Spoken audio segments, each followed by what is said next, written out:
Yes, sir. I'd like to thank you both for giving all of us an opportunity to hear your perspective on what's going on. The issue, well, I think I share a lot of issues with people here, but one that is extraordinarily dear to my heart is the existence of national service and AmeriCorps and Senior Corps, which are programs that engage hundreds of thousands of seniors, young people, people of all ages in service, principally to nonprofits, but also to government entities, to schools.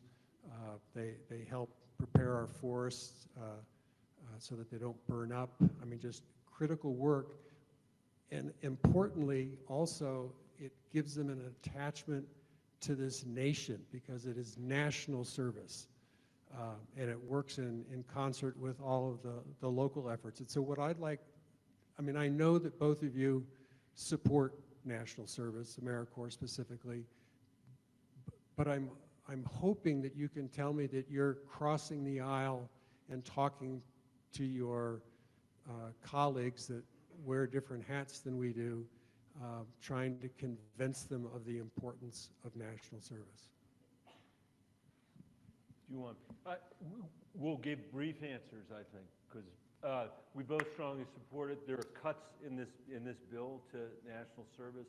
You're right. Typically, it's been bipartisan, and hopefully, someday we're going to be able to put those back in. In the meantime, we've got to figure out how to keep engaging young people in the kind of service that we were all just having conversations about. There are probably things the state of Colorado can do there. There are probably things our private sector can do. I think it's critically important to who we are as a nation.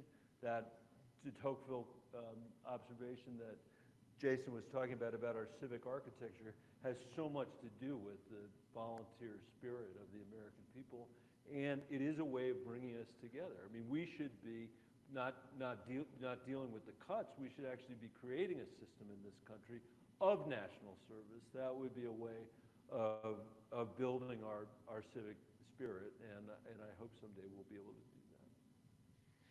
Yeah, well, one of the many parade of horribles from this administration was the slashing of AmeriCorps. And we actually have a very large AmeriCorps facility here in this district, AmeriCorps Vista. And the kids from there all around the country who had signed on to serve our community and their country, AmeriCorps, were literally given 24 hours to pack their bags and go home. That was a month ago. We got frantic calls of like, what do we do? Right, these kids just have to leave, right? Who signed on to literally do projects in our community. It's just horrible stuff. But my life, I wouldn't be here if it weren't for national service. It completely changed my life, actually, and it's still the lens through which I view my work. I actually enlisted in the National Guard originally just to help pay for college because I didn't have money for school. So I did it for economic reasons, and little did I know that I was going to completely change my life and that my trajectory and instill in me pride in service and lead me here today. And I still view this country through the lens of those paratroopers that I led when I was in the Army. Black, white, Asian, Hispanic, straight, gay, rich, poor, from the north, from the south, east, west, and everywhere in between. Right? We never had any reason to find ourselves together. We never would have found ourselves together had it not been for that experience. But there we were. We had to work together. We had to come together to survive, literally, and we did. Right? And that's why when I think about people that voted a way that I would have disagreed with, I sometimes take a pause and I think about, is this one of those men who I saw run into enemy fire to save a 6-year-old Iraqi boy who he doesn't know? Is this one of these men who struggled with that experience and yet showed a humanity that you would never expect from an 18-year-old put into an inhumane situation? What is behind that, right? And That's what national service does to you, whether it's the Civilian Conservation Corps, whether it's AmeriCorps, whether it's Peace Corps. It takes you out of your comfort zone, and it binds us together in ways that you really couldn't in any other way.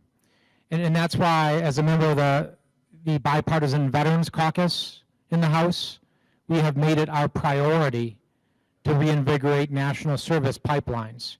And we are working in a bipartisan way to do that. And there are Republican friends of mine who are committed to that project still, who are working with me to do it.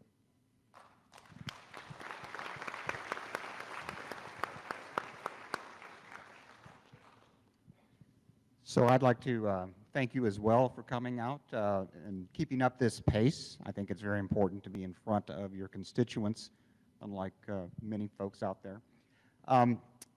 We were talking earlier about just the pace of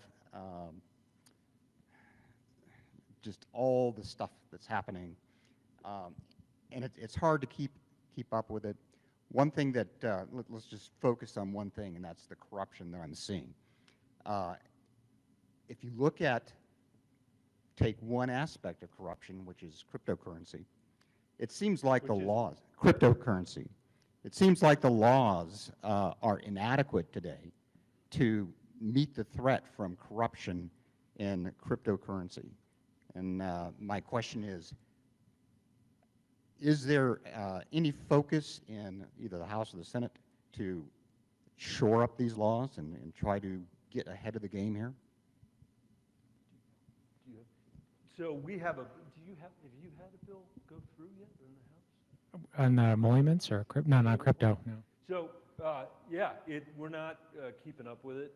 There is a bill in the Senate that I think is really a terrible bill. It doesn't, it does nothing to prevent President Trump or his family or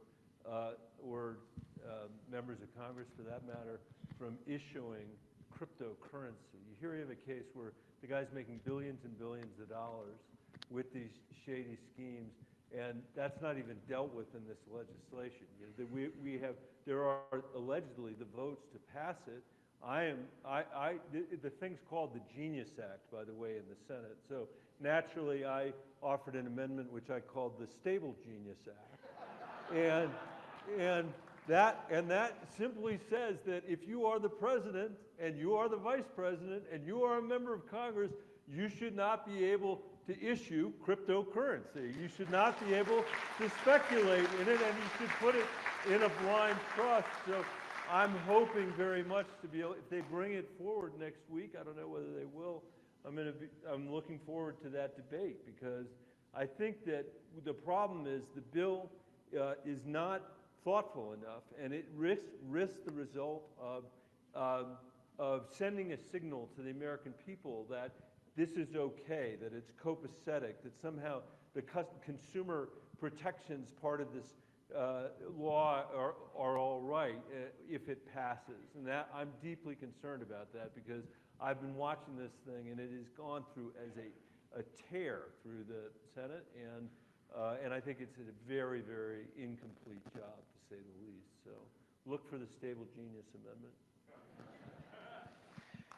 And then the corruption is absolutely stunning in every respect, whether it's a foreign government giving a $400 million jet to Donald Trump for his personal use in a way that he can use it after he's president, whether it's the bitcoins or meme coins, whether it's this new club that Donald Trump Jr. opened up in Washington called the Executive Branch. It's literally the name of the club, and people can pay $500,000 for a membership, and they're guaranteed the ability to rub elbows with cabinet officials and senior members of the administration. Gratuitous pay to play, right? And I can go on. I mean, there's dozens of these examples. So our first responsibility is to not let it become normal. Right? This is a big risk, that we become numb to it and that somehow this is normalized in our politics. No, we got to call it out. We got to shame people for it. We got to not stop calling it out. Right? We cannot allow this to be normal, because it's not. Number two, many of these things are violations of the emoluments clause of the Constitution. Absolutely, just straight up, right? So what I say, and what I've heard Michael say repeatedly is, the truth will come out. There will be investigations. There will be oversight. We're already doing as much oversight as we can. In the House, it's harder because we're in the minority. We don't have the gavels yet. But there will be accountability sooner rather than later. And I am not going to forget. As I think the path to reconciliation and the path to moving forward includes accountability. It includes getting to the truth. So I am not going to let any of this stuff pass. That's number two. And then the last piece is, again, all of you speaking up and letting people know locally with your networks that you're paying attention too. And this is unacceptable for all of you. So while we're legislating and we're trying to pursue these large reform packages, actually Adam Schiff and I joined forces years ago before he abandoned me for the Senate. After the first impeachment trial, of which, probably one of Michael's harder times in the Senate was being locked in the Senate chamber and listening to me for 2 weeks straight. After that trial, we worked to put together a comprehensive democracy reform package. And the point of the Protecting Democracy Act is to actually learn lessons from this era and say, you know what, it turns out that many of the things that we have taken for granted, our norms, our customs, our traditions of our democracy are just that. They're not actually in law. They're not enforceable. And when people stop abiding by them, there's no recourse. So we have a comprehensive package that when we get the opportunity, I think we need to prioritize, and I've been pushing leadership to prioritize this, to pass it if we're back in power, which I think we will be at some point in the near future, and learn the lessons and establish the guardrails that we have learned are actually missing.